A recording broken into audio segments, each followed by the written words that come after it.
Alhamdulillahi hamdan katsiran tayyiban mubarakan fihi kama yuhibbu rabbuna wa yardah. Asyhadu an la ilaha illallah wahdahu la syarikalah wa asyhadu anna Muhammadan abduhu wa rasuluh. Sallallahu alaihi wa ala alihi wa ashabihi wa sallama tasliman katsiran amma ba'd. Kita lanjutkan pembacaan dari kitab Fathhi Rabbil Bariyah bi Talkhisil Hamawiyah karya Syekh Muhammad bin Shalih Al-Utsaimin rahimahullahu taala. Masih dalam bab yang ketiga, yaitu tentang thariqah Ahlus Sunnah wal Jamaah dalam masalah asma dan sifat Allah Subhanahu wa taala.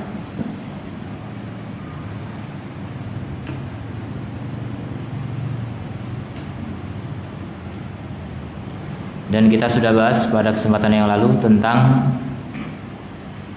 3 thariqah yang sudah kita pelajari ya, yaitu isbat, nafi, dan tawakuf. Dan thariqah ini adalah wajib kita ikuti ya, berdasarkan dalil akal dan dalil sama atau dalil nakli. Telah kita bahas dalil akal, sekarang kita masuk dalil sama atau dalil nakli. Faminal adillati, maka diantara dalil-dalil yang menunjukkan atas wajibnya mengikuti thariqah ini adalah firman Allah Subhanahu wa taala dalam surat Al-A'raf ayat 180. Allah berfirman, "Walillahil asmaul husna," dan hanya milik Allah al-asmaul husna. "Fad'uhu biha," maka berdoalah kepada Allah dengannya. Maka serulah Allah dengan asmaul husna tersebut. "Wa darul ladina yulhiduna fi asma'ihi," dan tinggalkanlah atau jauhilah orang-orang yang melakukan ilhad, penyimpangan dalam nama-nama Allah. Sayujzauna ma kanu ya'malun, akan dibalas apa yang mereka lakukan. Ini ancamannya dari Allah Subhanahu wa taala, akan dibalas apa yang mereka lakukan. Balasannya tidak jelas. Kata ulama, ancaman seperti ini adalah ancaman yang paling berat. Tidak disebutkan ancamannya apa, masuk neraka bagian mana, bentuknya apa, tidak dijelaskan. Maka justru ini ancaman yang sangat berat. Dan ini sekaligus menunjukkan betapa besarnya dosa bagi orang yang melakukan ilhad di dalam nama Allah Subhanahu wa taala, melakukan penyimpangan di dalam nama Allah Subhanahu wa taala. Maka dalam hal ini kita wajib untuk mengikuti thariqah salaf yang mereka selamat dari ilhad, penyimpangan dalam nama Allah Subhanahu wa taala. Dalil yang kedua, surat Asy-Syura ayat 11. Allah berfirman, "Laisa kamitslihi syai'un wa huwas samiul basir." Tidak ada yang semisal dengan Allah sesuatu pun, dan Dia Maha mendengar, Maha melihat. Jadi kita tidak boleh menetapkan nama dan sifat bagi Allah kemudian menyerupakan dengan makhluk. Kita hanya menetapkan tanpa menyerupakan, karena laisa kamitslihi syai'un. Dan mensucikan tanpa menolak, sebagaimana yang dilakukan oleh ahlu ta'til. Mereka takut terjerumus ke dalam tamtsil sampai akhirnya mereka menolak sifat Allah. Maka ini bertentangan dengan kelanjutan ayatnya, wa huwas samiul basir, dan Allah Maha mendengar, Maha melihat. Jadi meskipun Allah tidak sama dengan seluruh makhluknya, bukan berarti Allah tidak punya sifat. Allah memiliki sifat yang asal sifat itu sama dengan makhluk, tapi hakikatnya atau kesempurnaannya berbeda. Allah memiliki sifat mendengarkan, makhluk juga mendengarkan. Bahkan hampir seluruh makhluk hidup itu mendengar. Berarti ada kesamaan dari segi apa? Asal sifat atau dasar sifat. Tapi dari hakikatnya berbeda, kesempurnaannya berbeda. Jadi menetapkan sifat Allah tanpa menyerupakan dan mensucikan Allah dari keserupaan tanpa menolak. Itulah thariqah Ahlus Sunnah wal Jamaah. Kemudian dalil yang ketiga, surat Al-Isra ayat 36. Allah berfirman, wala taqfu ma laysa laka bihi ilmun. Jangan kamu ikuti apa-apa yang kalian tidak memiliki ilmu padanya. Ini menunjukkan bahwa kita tidak boleh berbicara tanpa ilmu, terlebih lagi berkaitan dengan zat Allah, nama Allah dan sifat Allah. Ini perkara yang paling krusial, yang paling genting, yang paling gawat ketika salah. Kalau kita berbicara tentang presiden salah masuk penjara misalnya. Kalau kita berbicara tentang Allah masuk neraka. Naudzubillah min dzalik. Jadi jangan sembarangan berbicara tentang Allah, jangan ikuti apapun yang kamu nggak punya ilmu. Maka dalam hal ini kita wajib berbicara tentang Allah berdasarkan ilmu, berdasarkan asar riwayat dari Nabi SAW melalui para sahabat dan seterusnya.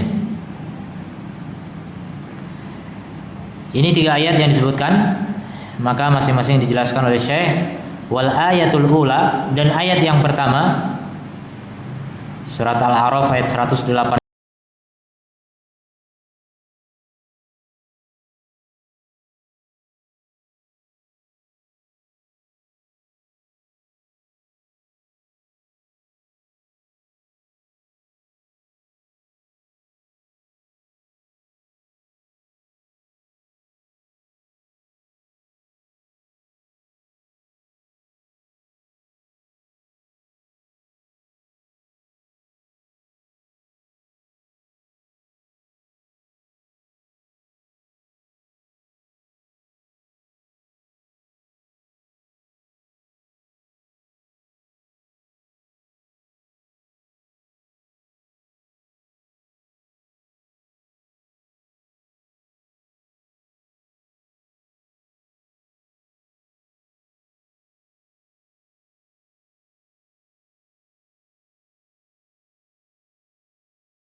Kalau nanti masuk surga, di sana antum nggak usah tidur. Capek enggak? Di surga nggak ada capek. Di surga nggak ada lelah, nggak ada letih, nggak ada loyo, kuat terus, sempurna, ya. Walaupun kesempurnaannya berbeda-beda sesuai dengan kekuatan iman. Tapi yang jelas nggak ada tidur, karena tidur itu nakis. Jadi kita di surga terus menerus dalam kenikmatan. Kalau tidur, kita kelewatan dari kenikmatan, terlewat dari kenikmatan. Ya. Tapi kalau kita di dunia butuh tidur. Kalau orang di dunia nggak bisa tidur, itu nakis. Yang sempurna yang tidur, itu bagi manusia. Bagi Allah yang maha sempurna, Allah nggak butuh tidur. Ya, maka di surga juga nggak perlu tidur. Yang di neraka tidur nggak bisa tidur. Mereka pengen tidur nggak bisa. Kalau di surga nggak pengen tidur memang, rugi tidur ya. Ada bidadari kok tidur. Makanya ada orang bertanya sama seorang ustadz, Ustadz di surga bisa main futsal nggak?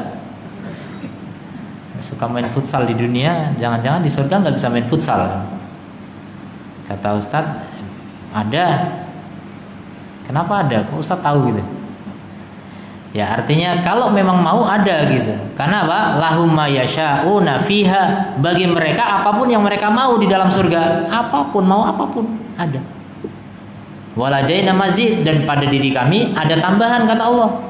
Kita mau apapun dikasih dan ditambah oleh Allah. Terserah, antum pengennya futsal ya futsal. Tapi sama siapa? Yang lain main bidadari masalahnya.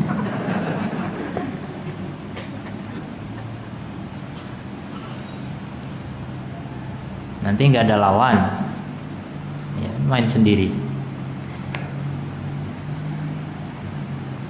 Kemudian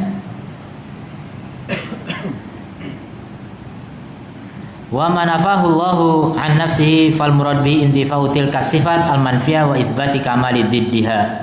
Wa dzalika anna an-nafya la yadullu 'alal kamali. Hal itu dikarenakan penafian itu tidak menunjukkan kepada kesempurnaan. Jadi nafi itu artinya tidak ada. Bagaimana disebut sempurna? Jadi kalau kita mensifati seorang dengan penafian, itu justru penghinaan. Misalnya datang kepada Pak Presiden, Pak Presiden luar biasa, Anda bukan tukang sapu, betul nggak? Betul. Anda bukan tukang sampah, Anda bukan tukang ngecat, Anda bukan. Ini namanya penafian. Walaupun jujur, betul, tapi itu pujian atau bukan? Bukan, pelecehan malah. Kamu ngapain ngomong kayak gitu? Jadi ketika orang mensifati Allah dengan penafian itu hakikatnya bukan memuji Allah. Tapi ketika menafikan, dan Allah menafikan sebagian sifat tapi sedikit, makanya harus disertai dengan menetapkan lawannya yang sempurna. Kalau tidak, bukan kesempurnaan, ya, bukan pujian bagi Allah, ya, maka harus ada penetapan lawannya. Nah, ini bantahan kepada ahli taktil, di mana ahli taktil itu kerjaannya menafikan Allah secara rinci. Mereka nggak menetapkan sifat, mengatakan Allah tidak melihat, Allah tidak mendengar, Allah tidak berilmu, Allah tidak dan tidak. Begitu mereka mensifati Allah. Apakah itu memuji Allah atau mencela? Itu mencela namanya. Itulah kegiatan ahlu taktil, kurang kerjaan. Tapi pengikutnya banyak, ya. Pengikutnya banyak. Orang-orang yang tersesat dari jalan yang benar. La yadullu alal kamali hatta yakuna mutadamminan li sifati tsubutiyah. Jadi penafian semata itu bukan menunjukkan kepada kesempurnaan, sehingga mengandung sifat penetapan, ya, yang merupakan lawannya yang terpuji. Fa inna mujarradun nafi qad yakunu sababuhu al-ajz. Karena yang namanya penafian, sekedar menafikan tanpa menetapkan lawannya, bisa jadi sebabnya karena ketidakmampuan. Contoh, saya katakan tembok ini tidak dolim, betul kan? Apakah hebat tembok karena tidak dolim? Enggak, karena memang tembok tidak bisa disifati dengan dolim atau tidak dolim. Tembok tidak bisa disifati dengan itu. Jadi itu bukan pujian. Ya, jadi penafian semata itu tidak menunjukkan kepada pujian. Fayakunu naqson. Jadi kalau ajiz tidak mampu memang maka itu adalah nakis, kama fi qauli syair, sebagaimana dalam pernyataan seorang penyair, kubailatuhu la yaghdiruna bidimmatin wala yadlimuna nasa habbata khardalin. Ini enggak ada hu-nya sebenarnya. Kubailatun gitu. Sebuah kabilah kecil, mereka tidak mengingkari janji. Bahkan dan juga tidak mendolimi manusia sekecil biji sawi pun. Ini pujian bukan? Sebuah kabilah kecil tidak pernah ingkar janji dan tidak pernah mendolimi manusia sekecil biji sawi pun. Pujian bukan? Hah? Seperti pujian, sepertinya, tapi bentuknya penafian. Penafian kan? Tidak ingkar janji, tidak dolim. Ini penafian namanya. Dan sebenarnya itu sifat terpuji. Kalau orang tidak dolim, tidak ingkar janji, itu sifat terpuji. Tapi ternyata maksud dari penyair di sini bukan pujian, itu ejekan. Sebuah kabilah kecil, itu udah diejek dulu, kecil. Makanya dia tidak ingkar janji. Kalau ingkar janji digencet sama yang kuat, ya kan? Nggak berdaya untuk melakukan kedoliman kepada pihak lain. Makanya ya sudah seperti itu. Jadi dinafikan sifat itu karena ketidakmampuan. Memang tidak mampu berbuat dolim, ya wajar gitu. Seperti itu. Nah, sehingga dia tidak bisa disifati dengan dolim atau ingkar janji karena memang kecil. Wa qad yakunu sababu adamul qabiliyah, dan bisa juga sebabnya karena memang tidak bisa menerima sifat seperti yang tembok tadi saya katakan. Fala yaqtadi madhan, sehingga tidak menjadi sebuah pujian ya ketika mengatakan rumahku tidak pernah mendolimiku. Itu bukan pujian. Rumah memang nggak bisa dolim. Benda padat, benda mati nggak bisa dolim.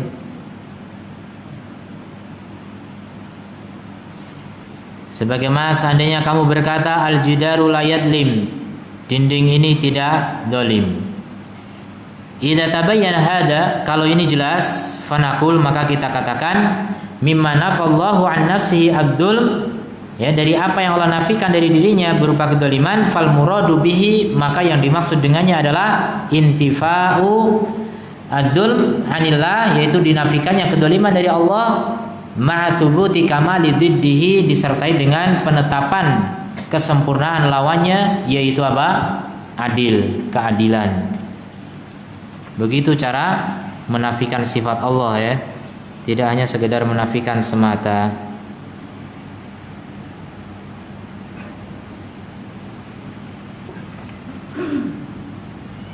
Wa nafyu an nafsi wa nafa an nafsihi al-lughub. Contoh yang lain, Allah menafikan dari dirinya lughub. Lughub itu capek. Wa ma massana min lughub, kata Allah, dan tidak menimpa kami kecapean. Dinafikan kecapean dari diri Allah Ta'ala. Wa huwa ta'ab wal i'ya, lelah atau capek. Wal murad nafil lughub ma'a thubuti kamali diddihi, yang dimaksud dengan penafian ini adalah menafikan lughub sekaligus menetapkan kesempurnaan lawannya, yaitu kuat ya, karena Allah Maha kuat sehingga tidak capek. Wa hakadha bagiyatu ma nafahu Allah, dan demikian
Nah, firman Allah itu kan berarti Allah berfirman.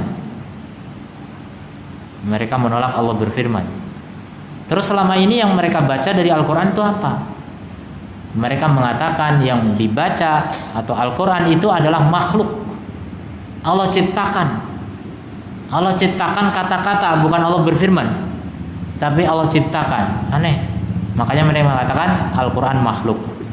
Itu orang-orang Jahmiyah, Mu'tazilah. Dan dulu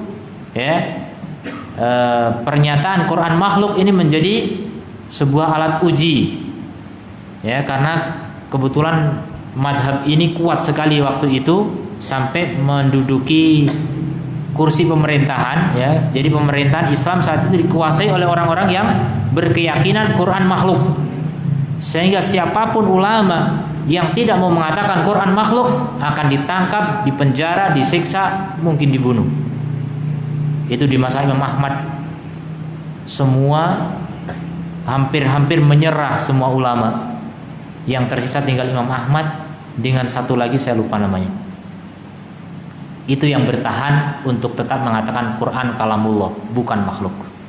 Dan disiksa, dicambuk segala macam. Sampai ulama-ulama yang menyerah sampai mengatakan iya kalam Quran makhluk gitu. Itu mengambil udzur, ya, sebagaimana dulu di masa Nabi ada sahabat yang dipaksa untuk mencela Nabi, maka mencela Nabi tapi hatinya tidak. Itu diberi udzur oleh Allah, dimaafkan oleh Allah. Maka banyak ulama yang akhirnya mengambil udzur. Imam Ahmad tidak mau mengambil udzur. Dia rela disiksa. Sampai ada ulama mengatakan Imam Ahmad lebih kuat daripada gunung, dicambuk, kalau gunung sudah hancur dia enggak apa-apa. Ya, luar biasa pertahanan seorang imam Ahlus Sunnah wal Jamaah. Makanya beliau digelari Imam Ahlus Sunnah wal Jamaah, Imam Ahmad bin Hanbal. Yang akidah orang-orang berikutnya merujuk kepada akidah Imam Ahmad bin Hanbal kalau ingin menjadi Ahlus Sunnah wal Jamaah. Makanya ketika Abu Hasan al-Asy'ari yang dulunya Mu'tazilah kemudian belajar kepada Ibnu Qulab menjadi Qulabiyah, terakhir mengikuti akidahnya Imam Ahmad bin Hanbal menjadi Ahlus Sunnah wal Jamaah.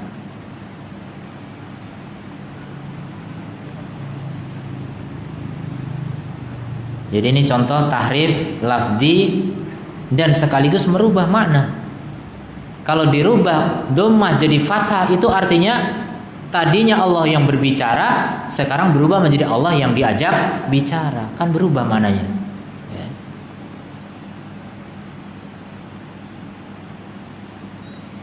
Kemudian bentuk yang kedua adalah tahrif lafzi la yataghayyaru ma'ahul makna. Tahrif lafzi tapi tidak merubah makna. Ini yang kedua. Contohnya seperti menfathahkan dal pada firman Allah Ta'ala alhamdulillahi rabbil alamin. Ini semua orang hafal ya, alhamdulillahi rabbil alamin. Dalnya diapain? Harokannya dhammah ya. Kemudian diganti fathah menjadi alhamdulillahi rabbil alamin. Berubah lafadznya. Dengan berubah harokat, lafadz berubah.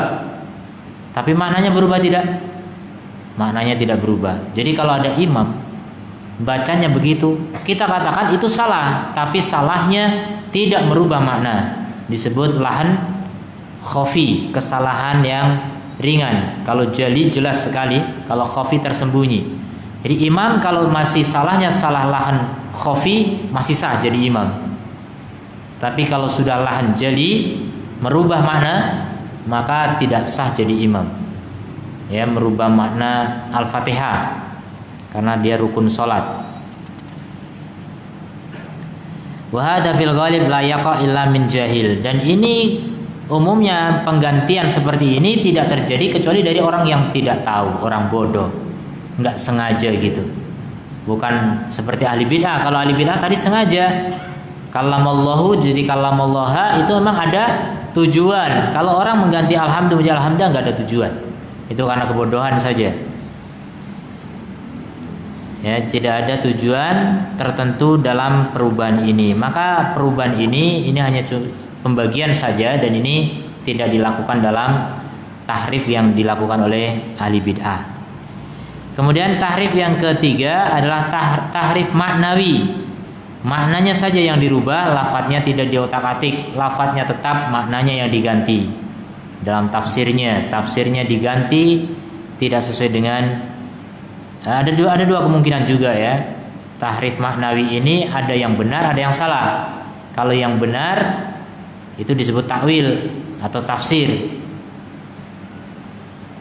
Wa huwa sarful lafzi an dhahirihi bila dalil. Afwan, tapi kalau tahrif itu khusus yang salah ya. Jadi kalau yang ada dua kemungkinan itu takwil namanya. Jadi ahli tahrif sering mereka menggunakan kata takwil. Mereka nggak mau pakai kata tahrif. Karena kata tahrif itu memang sudah bermakna jelek. Adapun takwil itu yang masih dua kemungkinan. Takwil itu artinya menyimpangkan makna zahir kepada makna yang lain, ya, kepada makna yang lain. Itu namanya takwil. Nah, takwil ini ada dua kemungkinan. Kemungkinan pertama takwil yang benar. Kemungkinan yang kedua takwil yang salah. Kenapa benar? Karena berdasarkan dalil. Jadi takwil yang berdasarkan dalil itu disebut tafsir. Makanya kita kenal ilmu tafsir. Ada tafsir ayat, tafsir Quran.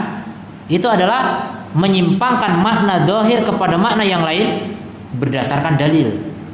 Maka benar kalau ada dalilnya. Kalau nggak ada atau dalilnya salah, berarti takwil yang salah. Kalau takwil salah, maka kembali kepada yang kedua, disebut dengan tahrif. Maka apa itu tahrif? Tahrif adalah menyimpangkan makna zahir kepada makna yang lain tanpa dalil yang benar. Itu namanya apa? Tahrif. Nah, itu yang dilakukan oleh ahli bid'ah, tahrif. Jadi sarful lafzi an dhahirihi, menyimpangkan lafaz dari dhahirnya kepada makna yang lain bila dalilin, tanpa dalil. Katahrifi maknal yadain, seperti misalnya mentahrif makna yadain. Yadain itu makna dhahirnya dua tangan. Dalam bahasa Arab ma'ruf bahwasanya yadaini itu artinya dua tangan. Allah memiliki dua tangan, disebutkan dalam ayat, dalam hadis. Tapi mereka nggak mau makna di yadain dimaknai sebagai tangan, maka mereka tahrif menjadi apa? Mereka ganti menjadi al-quwah misalnya, atau nikmah, kekuatan atau kenikmatan.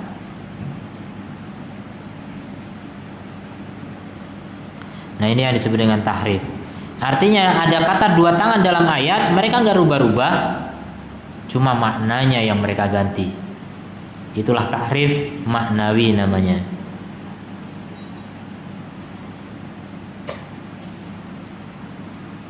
Kemudian habis waktu ya, satu aja.